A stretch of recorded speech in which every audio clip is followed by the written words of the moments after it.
happy, anointed, blessed Tuesday. Thank you so much for hanging out with Pastor Dorothy today. I greatly appreciate you all. So I think I have a rich word today for you all. We're going to be talking about investing in our children. Amen. Investing in our children.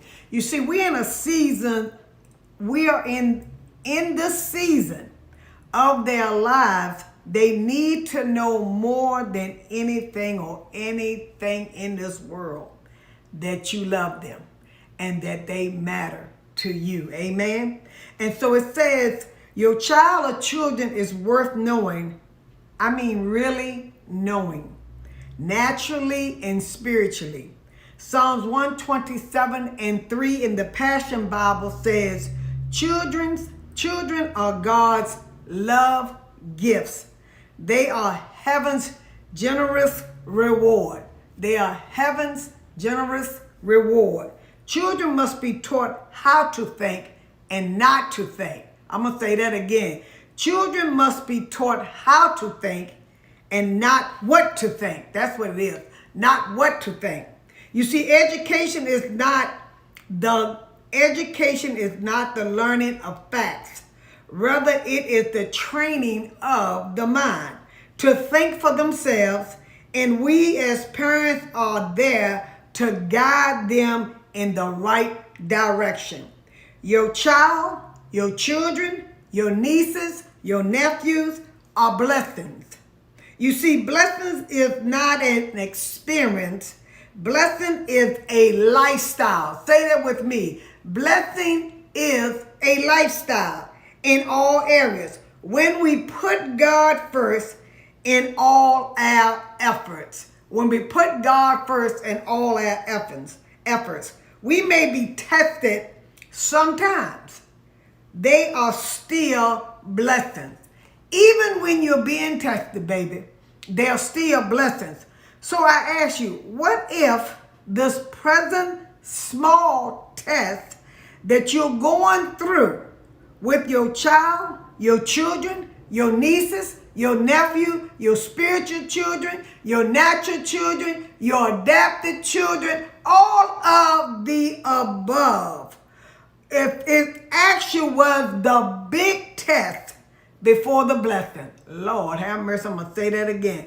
What if this present small test that you're going through right now is actually the big test just before the blessings? Why? Psalms 30:5 quotes like this. It says, weeping may endure for a night, but joy cometh in the morning. Every decision you make reveals your doubts or your faith. So talk to them, exchange with them, observe them, carefully collect any piece of information that paints a portrait of their heritage of the Lord. Again, Psalm 127:3 in the Passion Bible says, children are God's love gift.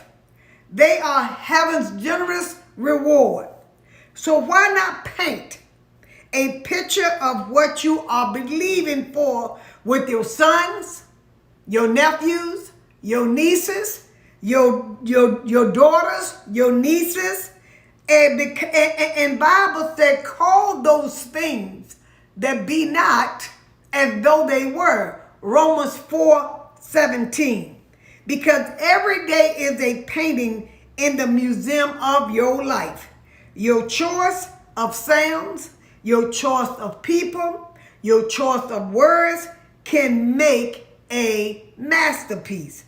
Your life is a picture of your decision, of your children, your child, naturally or spiritually. What you magnify in your mind is what you choose to believe or not to believe. Lord have mercy. It's what you allow your mind to focus on. See, what you choose to believe or not to believe is simply what you allow your mind to focus on. Communicate with the intent of learning and not to condemn. Communicate with your child, your children, your nieces and nephews with the intent to learn something about them and not to condemn them. The Amplified says in Exodus chapter 14, verses 14, the Lord shall fight for you, and ye shall hold your peace and remain at rest. Focus on the greatness when it comes to your child, your children, your nieces, your nephew, etc. You see, greatness is the willingness to speak right words while you have wrong feelings. That not just only happens with the children, but it happens with the adults as well. When we get frustrated about something, we won't talk, we won't say that, we just shut down. That's not God's best. And so he's saying greatness is the willingness to speak right words while you have wrong feelings. We may only hold our child or children in our hands for a short while, but we carry them in our hearts forever. Amen.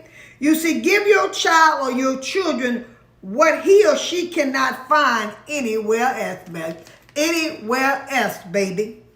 Not non-judgmental. Conversation. And he or she will continue to come back. Again, give your child or children what he or she cannot get anywhere else. Non-judgmental and conversation. I promise you, he or she will keep coming back. So please understand, 50 years from today, say today, 50 years from today, I want you to stop. It won't matter what kind of car you drove, what kind of house you have lived in, or how much money you have in your bank account, nor the brand of clothes you wore. But the world may be better because you were an important part in your child or your children's lives, whether they are naturally or spiritually. Telling your child or your children you love them isn't a habit. It is your constant reminder to them that they are the best thing that could ever have happened to you. Amen. And they mean the world to you. A child needs to have something to believe in. Why not believe in their mother or their father so that they won't look elsewhere for validation? Amen. And so you see, the greatest gift you can give your child, your children, your nieces, your nephew, someone that may be adopted, God allow you to adopt them, give them your time. Give them your love. Give them your undivided